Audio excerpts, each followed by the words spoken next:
Fernando Iglesias, muy buenas noches, ¿cómo le va? ¿Qué tal, Alfredo? ¿Cómo estás? Bueno, la Gracias pregunta por la invitación. está planteada, ¿no? De todo esto, ¿qué conclusión, qué conjetura puede hacer usted respecto de lo que acabamos de ver y lo que se ha leído esta tarde?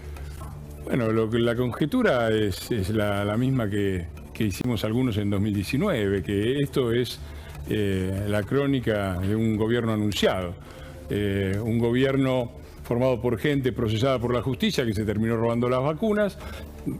No hay ninguna sorpresa ahí. Si se votan delincuentes, te roban hasta las vacunas. Y no hay sorpresa tampoco en la pelea, porque se juntaron para garantizar el poder y la impunidad. El que los iba a mandar presos, que era Massa, la que iba a ir presa, que era Cristina, el que decía que no se había enterado de la corrupción de Cristina y Néstor, pero que él no había tenido nada que ver, y que Cristina era responsable del pacto de impunidad con Irán, que era Alberto. Bueno, todo eso junto dio una fórmula que convenció al 48% de los argentinos, pero que anunció lo que está pasando ahora, que es una interna peronista de las tantas que han destruido el país y que ahora se ventila directamente en el exterior, ¿no? Una cosa insólita y vergonzosa. Pero si puedo agregar algo. Sí. A mí me parece que tanto con el tema del pasado como el de los gritos, el presidente Alberto Fernández ha perdido hasta tal punto la vinculación con la realidad que no logra percibirse ni a sí mismo. Sí. ¿Cómo es esto de que habla de Cristina en el pasado? Dijo, y del gobierno de Cristina en el pasado, él formó parte. Sí. Digo, el otro día dijo, yo no miento ni escondo las cifras de pobreza, sí, le decía Cristina. Él era el jefe de gabinete cuando se intervino el INDEC. El INDEC se intervino en el año 2007, él fue jefe de gabinete hasta el año 2008. El presidente que formó parte de la intervención del INDEC para falsear los datos de pobreza, dice que nunca escondió la pobreza en ningún lado. Ahora dice que no grita. Pero esa es otra cosa que vimos en la campaña del 2019. Salió a la luz un video donde no solamente gritaba, sino que empujaba a un tipo y lo pateaba en el piso mientras estaba caído. Bueno, y se la pasó gritando durante toda la pandemia, gritándonos con el dedito que se había acabado el tiempo de los vivos. La verdad, no se registra ni a sí mismo. No, ¿qué es lo que opina usted, diputado? Bueno, yo lo primero que pienso es que no hay que subestimar. A mí Cristina me hace acordar esa escena casi final de esa película en que la actriz está sumergida abajo de la bañadera, parece que está ahogada, Atracción Fatal, creo que es la película. Glenn Close. Y se levanta, de repente, cuando el protagonista está ahí, se levanta con un cuchillo para intentar asesinarlo. Y no es el peor momento de la carrera, me permito corregirte, Alfredo. A ver. En el año 2010, la popularidad de Cristina era aún más baja de la que es ahora. Y murió Néstor, se victimizó, se vistió de negro y justamente ahí hubo la explosión de los commodities más altas de todo el ciclo, con la soja por arriba de 6.50, tuvimos 2 años de crecimiento y en el 2011 ganó con el 54%. Así que lo primero para mí es no subestimar a Cristina. Lo segundo, si puedo decirlo, es que acá estos muchachos, esta pelea en el gobierno, para empezar a decirlo, es la pelea dentro de un solo gobierno. No hay dos gobiernos, no hay dos fracciones. Hay un gobierno solo y son ellos. No hay que comerse la mague, porque la jugada... A ver, si Cristina realmente estuviera preocupada por los que nos comen y quisiera cambiar la política económica, qué sé yo, pero retiraría rápidamente a la cámpora, tendrían que dejar todas las cajas, se iría del gobierno, y yo creo que en esas condiciones Alberto no sé cuánto resistiría, pero no hace eso. Y Alberto tampoco hace otra cosa. ¿Por qué? Porque les conviene a los dos.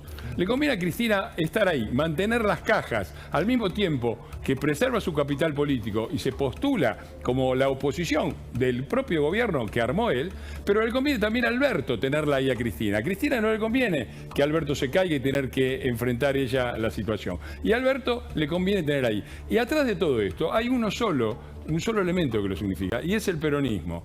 Es el peronismo. Cuando uno ve la constitución de los bloques hoy en el Senado y la constitución de los bloques en diputados saca una conclusión básica, que el kirchnerismo es minoritario dentro del bloque oficialista y que la mayor parte es peronista, partido justicialista. Así que, por favor, Alberto, que no se hagan, y los peronistas, que no se hagan el tonto, porque va a venir el Julio Bárbaro Reloaded, ¿no? Va a venir de nuevo el inspector de peronicidad a decir, no, que esto no es peronismo, esto es otra cosa, y ahí gestamos al nuevo monstruo peronista. Háganse cargo, muchachos. El peronismo tiene, el Partido Justicialista tiene la mayoría del bloque en diputados y en senadores. Son ustedes los que gobiernan hace 2 años y son los responsables de esta catástrofe. Sin duda, le quería decirle a Fernando Iglesias que, bueno, está en la presentación de un libro, buen nivel de producción de libro. Sí. A ver, lo vamos a mostrar en cámara, ¿no es cierto?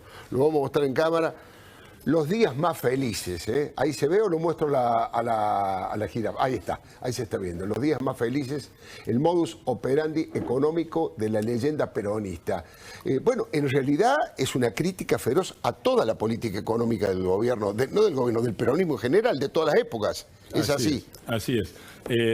La primera parte del libro es mi tesis de graduación como máster en Relaciones Internacionales de la Universidad de Bolonia. Tiene el prólogo de quien fue el director de la tesis y de la carrera, que es Lori Sanata, muy elogioso, y al final trato de analizar también la actualidad, no solamente la historia, sino ver cómo pesa en la actualidad. Déjame pasar el aviso, que lo presentamos el viernes, Feria del Libro. Este viernes. Este viernes, Feria del Libro, 20:30, Sala Victoria Ocampo, con 3 economistas de lujo del Interbloque, Martín Tetaz, Ricardo López Murphy y Luciano Laspina, que van a hacer un análisis, porque es un libro de análisis económico y trata de mostrar 2 o 3 cosas.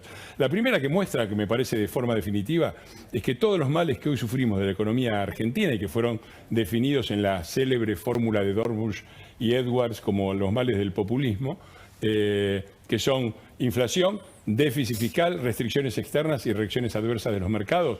Nada de esto existía hasta 1945. La Argentina hasta 1945 no tenía un problema de inflación. La inflación era del 1,6% anual desde el promedio desde el año 1900. No teníamos restricciones externas y por lo tanto no teníamos defaults. El último había sido en 1890, el siguiente fue en 1950. No teníamos tampoco déficit fiscal, la gente ahorraba en pesos. El 80% de los ahorros en Argentina antes de Perón estaban en pesos y en un plazo promedio de 40 años de plazo promedio. Bueno, todo eso lo trajo el peronismo, eso es lo primero que dice. Y lo segundo que dice es que todos los gobiernos peronistas, incluido Menem, que tuvo características diferenciales en el método, hicieron lo mismo. Los días más felices. Claro. Es decir, rifar el futuro del país en armar una fiesta populista que duró 3 años con Perón, 2 años después con Perón, 4 años con Menem, 5 años con los Kirchner y después el país se derrumbó para pagar la cuenta de aquella factura. Bueno, interesante, juego fuerte. Así que 3 economistas va a ser... me dijo que era la presentación en la feria, ¿cuándo? ¿El viernes? 20:30, Sala Victoria Ocampo, el viernes. Bueno, va a ser interesante la opinión de todos estos economistas. Le quiero a esta altura ya es incomprensible que apoyen ese tipo de regímenes tiránicos y jurásicos, ¿no? Bueno, claramente sí del lado nuestro, podría decir Brandoni. No, claro, estoy diciendo... Pero si te referís al espacio de ellos, claramente no. Y esto es una vieja, vuelvo a mi obsesión, esto no es ninguna novedad. Lo que han hecho con los derechos humanos, es decir, transformar a las organizaciones de derechos humanos, que eran en un momento un orgullo de la Argentina, ¿no? Yo fui militante desde el 81. Sí, además eran plurales. Cuando defendían, además, yo con esto me gano la antipatía de todos, porque digo, las principales organizaciones liberales de la Argentina han sido las organizaciones de derechos humanos en el momento de enfrentar a la dictadura, claro, porque reivindicaban todo lo que era la Glorious Revolution, la revolución liberal inglesa, claro, el habeas corpus, el derecho del individuo frente al Estado, contra los atropellos del Estado, la libertad de asociaciones. Bueno, de eso hicieron a EVE, convirtieron a EVE en lo que hoy es EVE. Claro. Y no lo han hecho solo con ellos, es una vieja historia peronista porque han hecho lo mismo con los sindicatos. Las luchas sindicales que tenían sus sindicatos independientes del poder y de los partidos, y que tenían sus variantes anarquistas, socialistas, etcétera, se las apropió el peronismo, las hizo propia, y han dado hoy a preguntar a la mayoría de la gente qué opina de los sindicalistas, claro, de las organizaciones de derechos humanos y de van a terminar haciendo lo mismo con las organizaciones de este tipo. Entonces, a mí me parece que es una vieja, cuando vos partidizás, cuando convertís en la igualdad de derechos o en los derechos humanos una bandera partidaria y acusás a todo el mundo de estar en contra, y terminás haciendo exactamente lo contrario, destruyendo lo que debería ser un elemento común y unificador, porque me parece que todos estamos a favor de estos puntos y se ha mostrado en las votaciones, ¿no? En este tipo de temas no debería influir esto. Pero cuando vos querés hacer política en el sentido malo, política partidaria y aprovechamiento electoral de esto, es lo que pasa, ¿no?